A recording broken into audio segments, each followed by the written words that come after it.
La ilaha illallah Muhammadun Rasulullah alaihi salatullah wa alihi wal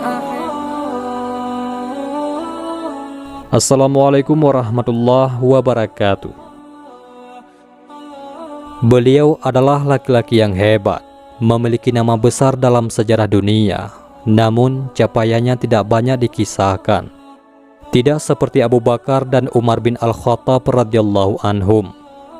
Bukan berarti capaiannya kalah mentereng dari kedua pendahulunya. Beliau juga pahlawan dalam arti sebenarnya. Beliau adalah Utsman bin Affan radhiyallahu an. Utsman bin Affan adalah salah seorang yang paling pertama menerima Islam, beriman kepada Rasulullah, dan mendukung perjuangan baginda Rasulullah Shallallahu Alaihi Wasallam. Disebutkan bahwasanya Utsman bin Affan adalah laki-laki keempat yang menerima dakwah Islam. Utsman radhiyallahu an lahir dari kabilah Umayyah, kabilah kaya dan terkemuka dari suku Quraisy. Beliau memiliki status sosial dan ekonomi yang tinggi, namun beliau seorang laki-laki sederhana dan rendah hati. Ketika ayahnya meninggal, sang ayah meninggalkan warisan besar untuk Utsman radhiyallahu an. Beliau diwariskan bisnis keluarga. Bisnisnya terus berkembang hingga beliau menjadi salah seorang terkaya di Makkah. Laki-laki Quraisy ini dikenal dengan gelaran Dzun-Nurain, yakni pemilik dua cahaya, karena beliau menikahi dua orang putri Rasulullah Shallallahu Alaihi Wasallam. Yang pertama adalah Sayyidah Ruqayyah. Setelah Sayyidah Ruqayyah meninggal, Utsman dinikahkan oleh Nabi dengan putrinya Ummu Kulsum. Ummu Kulsum juga meninggal di masa Rasulullah Shallallahu Alaihi Wasallam menyebarkan dakwah Islam. Utsman bin Affan radhiyallahu an melakukan 2 kali hijrah. Yang pertama ke Habasyah. Di sana beliau sukses dalam berbisnis. Namun 2 tahun kemudian beliau kembali ke Makkah dan kemudian turut serta hijrah ke Madinah. Pada saat perang Badar, istri Utsman yaitu Sayyidah Ruqayyah menderita sakit parah. Utsman tinggal di Madinah untuk menemani istrinya yang sakit. Karena itulah ia tidak turut serta dalam perang Badar. Pelajaran bagi kita, seorang tokoh besar dan berpengaruh di masyarakat, yakni Utsman bin Affan, setia menemani istrinya di hari terakhir. Ia adalah seorang laki-laki baik yang penuh kasih dan manusia penyayang. Sesampainya kabar kemenangan kaum muslimin di Badar, saat itu pula Sayyidah Ruqayyah telah meninggal dan telah dimakamkan. Utsman bin Affan radhiyallahu an terkenal dengan sifat malu dan kemurahan hati yang tak berujung. Diriwayatkan bahwa Nabi Muhammad SAW berbaring di rumahnya, sementara bagian dari kaki Nabi terlihat. Abu Bakar meminta izin untuk masuk, Nabi SAW mengizinkannya dan berbicara dengannya. Kemudian Umar bin Al-Khattab meminta izin untuk masuk, Nabi juga mengizinkannya dan berbicara kepadanya. Lalu Utsman bin Affan meminta izin untuk masuk, lalu Nabi SAW duduk dan merapikan pakaiannya. Utsman pun diizinkan masuk dan Nabi SAW berbicara kepadanya. Ketika Utsman pergi, Ummul Mukminin Aisyah radhiyallahu anha bertanya, Abu Bakar datang, Anda tidak bergerak. Umar datang, Anda tidak juga bergerak. Tapi ketika Utsman datang, Anda duduk dan merapikan pakaian Anda. Rasulullah SAW menjawab, apakah aku tidak merasa malu dengan seorang laki-laki yang para malaikat saja merasa malu? Hadis riwayat Muslim. Betapa agung dan terhormat laki-laki ini, bahkan para malaikat surga pun menaruh penghormatan khusus kepadanya. Kemurahan hati dan kedermawanannya terus tiada henti. Beliau merasa bahagia menghabiskan sejumlah besar kekayaannya untuk membantu umat Islam. Dikisahkan, tak beberapa lama setelah kaum muslimin hijrah ke Madinah, mereka mengalami kesulitan air.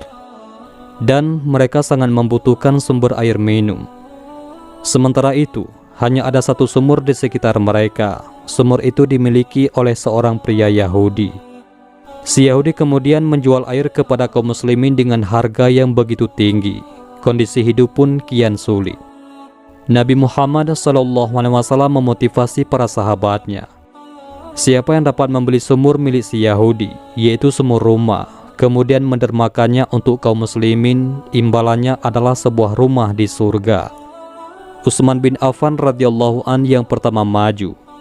Beliau mendekati si Yahudi, mencoba membeli sumur.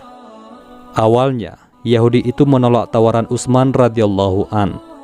Kemudian Utsman radhiyallahu an menawarkan membeli setengahnya, yakni 1 hari menjadi milik Utsman radhiyallahu an dan hari berikutnya menjadi milik si Yahudi. Begitu seterusnya. Yahudi itu pun menerima tawaran Utsman radhiyallahu an. Pada hari giliran Utsman radhiyallahu an, beliau memberikan air gratis untuk semua orang. Dan di hari berikutnya, tak ada yang datang untuk mengisi air. Sumur itu pun tak menghasilkan uang lagi untuk laki-laki Yahudi itu. Akhirnya, si Yahudi menjual setengah sisanya kepada Utsman radhiyallahu an. Utsman bin Affan radhiyallahu an memberikan air sumur tersebut secara gratis kepada masyarakat. Hingga hari ini, air sumur tersebut masih digunakan. Berulang kali, kemurahan hati Utsman radhiyallahu an menjadi berkah bagi kaum muslimin di masa-masa sulit. Pernah terjadi kemarau panjang di masa kekhalifahan Sayyidina Umar bin Al-Khattab. 1 tahun penuh tak juga turun hujan, tanaman layu dan mati. Masyarakat ditimpa bencana kelaparan, lalu datang sebuah kafilah dengan 1000 onta yang syarat dengan biji-bijian dan perlengkapan. Barang-barang kebutuhan itu baru saja tiba dari Suriah. Semuanya adalah milik Utsman bin Affan radhiyallahu an. Para pedagang dan pembeli cepat-cepat bernegosiasi dengan Utsman radhiyallahu an, menawar dan membeli barang-barangnya untuk melepaskan diri dari lilitan kesulitan. Mereka menawar membeli biji-bijian dengan keuntungan 5%, tapi tawaran mereka ditolak sang pemilik. Kata Utsman radhiyallahu an, ada tawaran yang lebih baik dari yang mereka berikan. Barangnya sudah ditawar dengan keuntungan 10 kali laba. Para pedagang dan pembeli merasa putus asa dengan tawaran Utsman radhiyallahu an. Mereka tak sanggup membayar lebih dari penawar yang telah Utsman sebutkan. Tak lama kemudian, Utsman radhiyallahu an membagikan barang-barangnya dengan gratis. Allah subhanahu wa ta'ala lah yang akan membalasnya 10 kali lipat, bahkan sampai 700 kali lebih. Utsman radhiyallahu an distribusikan seluruh persediaan biji-bijian tersebut kepada orang-orang miskin dengan gratis. Utsman radhiyallahu an juga pernah menginfakkan harta sebesar 1000 dinar untuk membiayai pasukan di masa-masa sulit, pasukan Jaisul Usrah. Jika 1 dinar sama dengan 2,3 juta, maka 1 kali infak tersebut Utsman radhiyallahu an mengeluarkan uang sebesar 2,3 miliar. 2,3 miliar di zaman itu berbeda nilainya dengan zaman sekarang. Di zaman itu nilai uang jauh lebih tinggi dibandingkan sekarang. Hingga Rasulullah SAW bersabda, tidak membahayakan bagi Utsman apa yang dia kerjakan setelah hari ini. Rasulullah SAW mengucapkannya berulang-ulang. Hadis riwayat Ahmad. Ketika Sayyidina Umar bin Al-Khattab wafat, beliau menunjuk sebuah musyawarah yang terdiri dari 6 orang. Musyawarah tersebut bertugas memilih siapa di antara mereka yang menjadi khalifah setelah Sayyidina Umar bin Khattab. Musyawarah tersebut beranggotakan Ali bin Abi Thalib, Utsman bin Affan, Abdurrahman bin Auf, Sa'ad bin Abi Waqqas, Az-Zubair bin Awam, dan Thalhah bin Ubaidillah. Setelah 2 hari bermusyawarah dan setelah memastikan pendapat kaum muslimin di Madinah, pilihan pun dibuat. 5 anggota musyawarah dan kaum muslimin Madinah berjanji setia, yaitu berbaiat kepada khalifah yang ketiga, yakni Utsman bin Affan radhiyallahu an. Capaian Utsman bin Affan dalam masa pemerintahannya tentu tidak bisa diringkas dalam beberapa paragraf saja. Tapi setidaknya kita tahu sebagian dari jasa besarnya.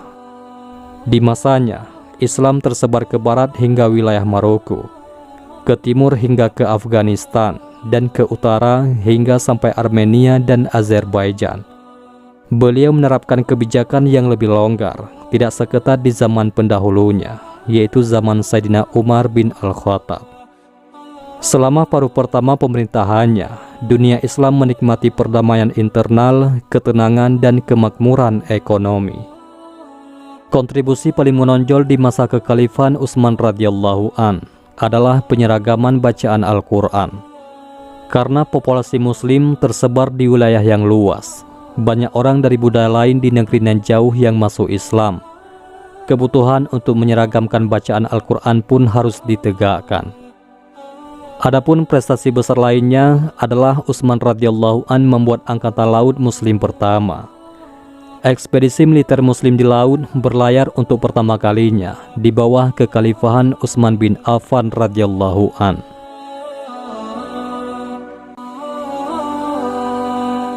Adapun wafatnya Khalifah Utsman bin Affan radhiyallahu an merupakan salah satu peristiwa tragis dalam sejarah. Abdurrahman At-Tamimi dalam bukunya yang berjudul Utsman bin Affan Khalifah yang Terzalimi menjabarkan kronologis kewafatan beliau. Beliau dibunuh oleh orang-orang pemberontak, yakni mereka yang menginginkan keruntuhan kekuatan Islam. Para pemberontak itu mengepung rumah Khalifah Utsman bin Affan radhiyallahu an. Pengepungan berlanjut hingga pagi hari Jumat yang bertepatan dengan 12 Zulhijjah tahun 35 Hijriah. Pada waktu itu, Utsman radhiyallahu an sedang duduk di rumahnya bersama para sahabat yang berjumlah banyak sekali. Mereka yang ingin membela dan melindungi beliau dari kebengisan para pemberontak tersebut. Utsman radhiyallahu an telah memerintahkan mereka untuk keluar dari rumah dan melarang mereka untuk membelanya. Namun mereka tetap berkeinginan membela beliau. Dan akhirnya beliau dapat menjadikan mereka menerima perintah beliau hingga mereka semua keluar dari rumah dan membiarkan beliau sendiri dengan para pemberontak itu. Tidak ada yang tersisa di rumah melainkan Utsman radhiyallahu an dan keluarganya saja. Tidak ada lagi seorang pun yang menjaga Khalifah Utsman. Lalu beliau membuka pintu rumah. Pada saat itu beliau sedang berpuasa. Lalu tiba-tiba masuk seseorang yang tidak disebutkan namanya. Ketika dia melihat beliau, dia berkata, "Antara aku dengan engkau adalah kitabullah." Kemudian dia keluar dan meninggalkan Khalifah Utsman radhiyallahu an. Tidak berselang lama, masuk seseorang dari Bani Sadus yang dijuluki sebagai Al-Maun Al-Aswad, yakni kematian hitam. Lalu dia mencekik beliau dan cekikannya seperti tebasan pedang. Kemudian dia menebaskan pedangnya kepada beliau, dan Utsman radhiyallahu an pun menangkisnya dengan tangan beliau hingga terputus. Lalu Khalifah Utsman berkata, "Demi Allah, ini adalah tangan yang pertama kali menuliskan ayat-ayat Al-Quran." Yang demikian itu karena beliau termasuk para penulis wahyu, yaitu Al-Quran.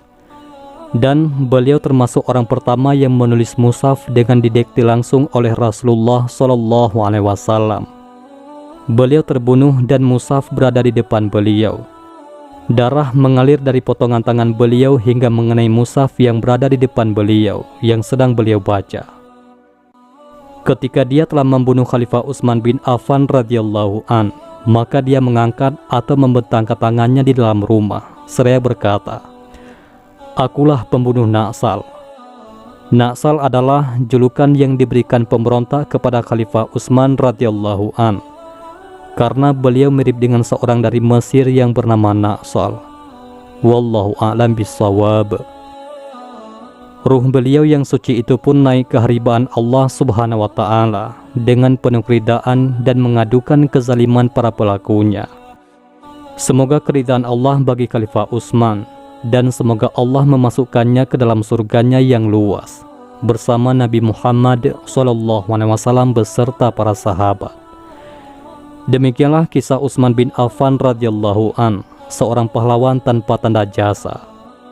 Beliau termasuk salah satu golongan sahabat Rasulullah SAW yang dijamin masuk surga.